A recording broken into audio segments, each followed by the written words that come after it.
Okay, welcome back. Part 2, let's get started. So we are starting with a word problem, so therefore you're going to need to take a second to write that down. Go ahead and pause the video and you'll be able to do this problem. So it says, solve the problem by writing an inequality. Number 6, a movie rental company offers 2 plans. You can pay $36 a month and rent as many movies as you desire, or you can pay $15 a month and pay $1.50 to rent each movie.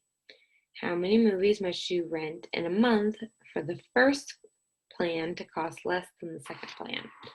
So, first thing you do is identify a variable. So I'm going to go ahead and say M is my number of movies rented per month.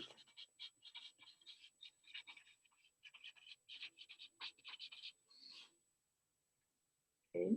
And then we want to come up with plans for the different, come up with equations for the different plans. So plan 1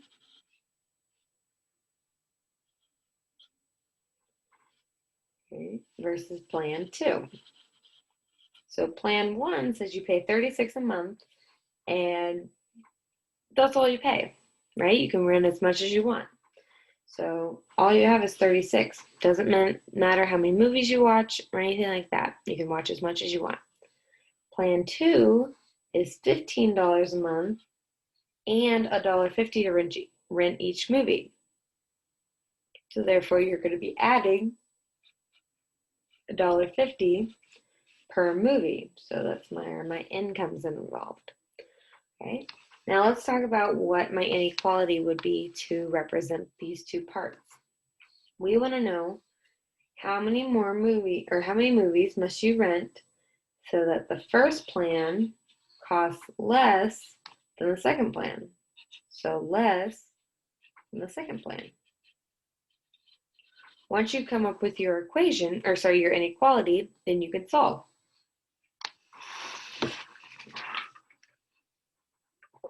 So first thing I'm going to do is subtract 15 from both sides. Get 21 is less than 1.5m. And then you can divide by 1.5 on both sides.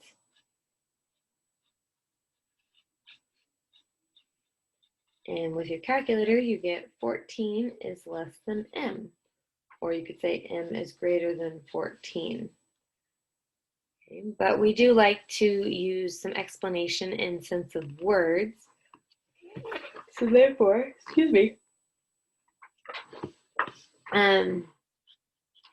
you must rent more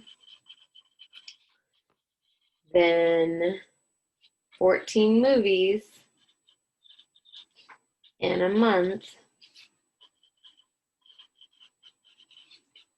for plan number 1 to be cheaper. So if you're an avid movie watcher, then plan 1 would work. If you're not, then plan 2 would be cheaper.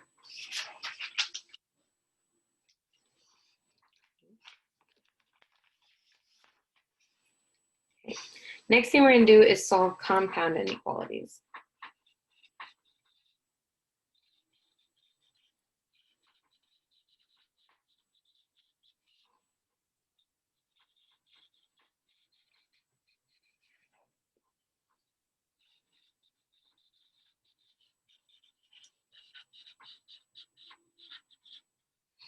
So you're going to solve each compound inequality and graph the solution. Number 7. 3x is greater than or equal to negative 12, and 8x is less than or equal to 16. So we want to go ahead and solve both of them separately. So divide by 3. X is greater than or equal to negative 4.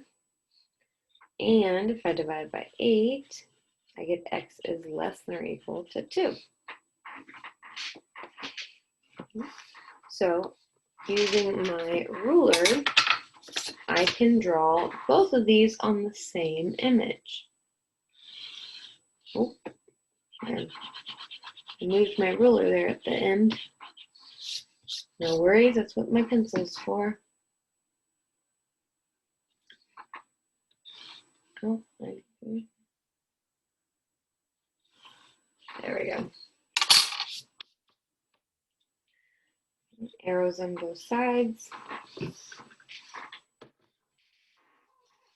So we need to go from a range of -4 and we need 2. So I'm going to go ahead and start with the smaller number. I'm going to work my way up in consistent fashion with my spacing and my numbers. And as you can see already, I've made it past the number I actually needed. So we have x is less than or equal to 2, which means it would be a solid circle, and it would be shading to the left. Now for this, I'm just going to kind of lightly do a line that way, because this is a and compound, which means I want both answers to work. So let's see where the other one works. 4 is greater than or equal to -4. So this would also be a solid point, but this one would go to the right. Now the question is, where do they both work? Well, they both work in the middle. Okay, so we don't need anything outside of those, because that range is where both answers work. Okay. Another way to write this answer rather than 2 separate problems, you could rewrite this as a compound inequality statement. So it could be read as -4 is less than or equal to x, which is less than or equal to 2. And so essentially all you're doing is combining the 2 statements into one, hence the and statement. Let's try number 8.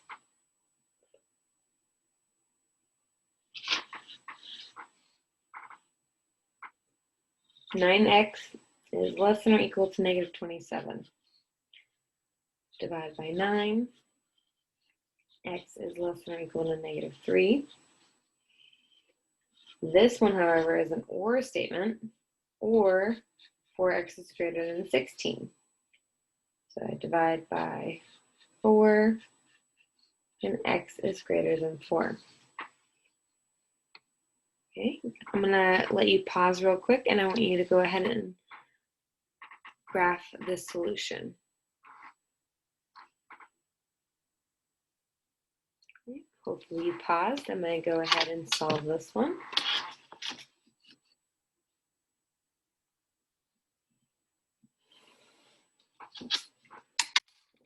Much better on the line. I'm just going to extend it a little bit there.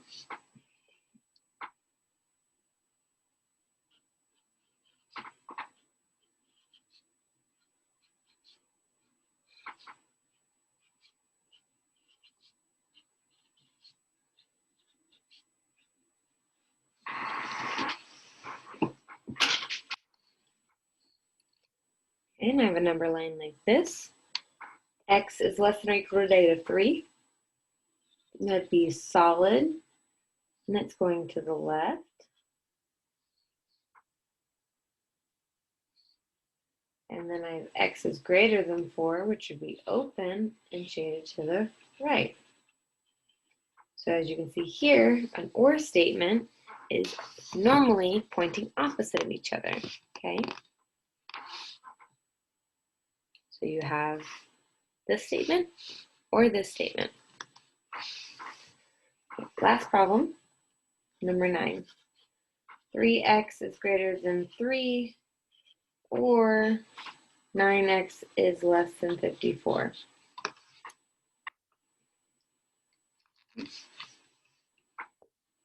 So if we solve, divide by 3, x is greater than 1, or divide by 9 and you get x is less than 6.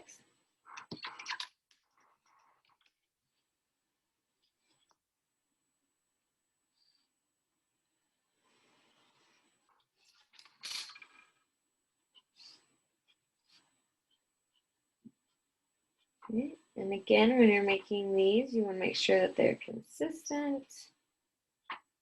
Well, actually, I didn't mean to make this one so long, so I'm going to go ahead and erase it and just shorten it up a bit.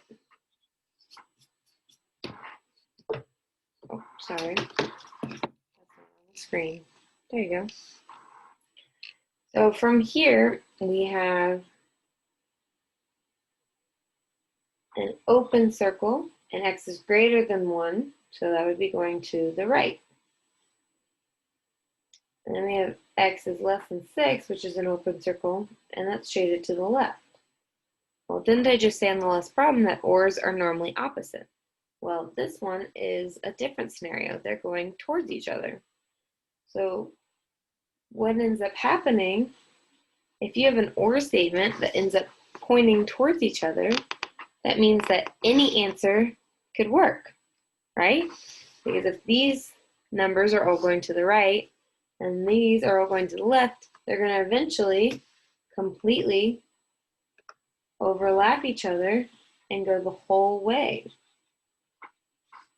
So if all numbers are going to work in this scenario, then technically that would mean that all real numbers are your solution. Okay, and if you remember, the symbol for all real numbers is a fancy R. Okay, and then that's your answer. So for number 9, that's a special case where your ORs go towards each other, and then you end up being able to solve with any number because it's this or that. Okay, and hopefully that went well for you, and I'll see you in your next lesson.